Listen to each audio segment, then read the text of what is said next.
نماز پڑھتے رہو اور زکات دیتے ہو اور پیغمبر کے فرمان پر چلتے رہو تاکہ تم پر رحمت کی جائے۔ اور ایسا خیال نہ کرنا کہ کافر لوگ ہم کو زمین میں مغلوب کر دیں گے، ان کا ٹھکانہ دوزخ ہے اور وہ بہت برا ٹھکانہ ہے۔ مومنوں، تمہارے باندی غلام اور جو بچے تم میں سے بلوغ کو نہیں پہنچے 3 دفعہ یعنی 3 اوقات میں تم سے اجازت لیا کریں، ایک تو نماز فجر سے پہلے، اور دوسرے گرمی کی دوپہر کو جب تم کپڑے اتار دیتے ہو، اور تیسرے عشاء کی نماز کے بعد۔ یہ 3 وقت تمہارے پردے کے ہیں، ان کے آگے پیچھے یعنی دوسرے وقتوں میں نہ تم پر کچھ گناہ ہے اور نہ ان پر، کہ کام کاج کے لیے ایک دوسرے کے پاس آتے رہتے ہو۔ اس طرح اللہ اپنی آیتیں کھول کھول کر بیان فرماتا ہے، اور اللہ بڑا علم والا ہے، بڑا حکمت والا ہے۔ اور جب تمہارے لڑکے بالغ ہو جائیں تو ان کو بھی اسی طرح اجازت لینی چاہیے جس طرح ان سے اگلے یعنی بڑے آدمی اجازت حاصل کرتے رہے ہیں۔ اس طرح اللہ تم سے اپنی آیتیں کھول کھول کر بیان فرماتا ہے، اور اللہ جاننے والا ہے، حکمت والا ہے۔ اور بڑی عمر کی عورتیں جن کو نکاح کی توقع نہیں رہی اور وہ زائد کپڑے اتار کر سر ننگا کر لیا کریں تو ان پر کچھ گناہ نہیں، بشرطے کہ اپنی زینت کی چیزیں نہ ظاہر کریں،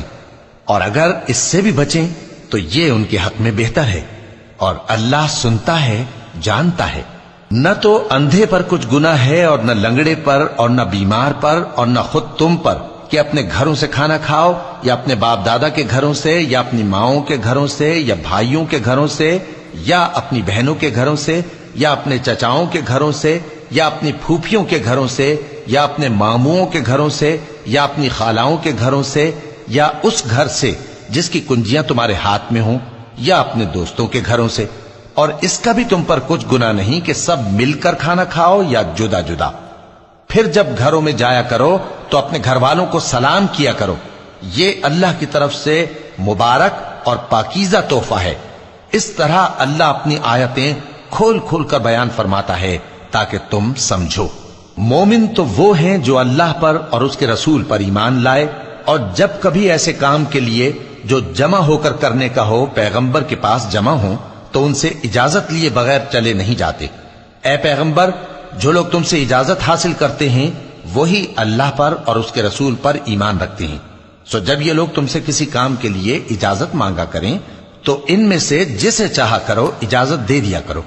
اور ان کے لیے اللہ سے بخشش مانگا کرو، کچھ شک نہیں کہ اللہ بخشنے والا ہے، مہربان ہے۔ مومنوں،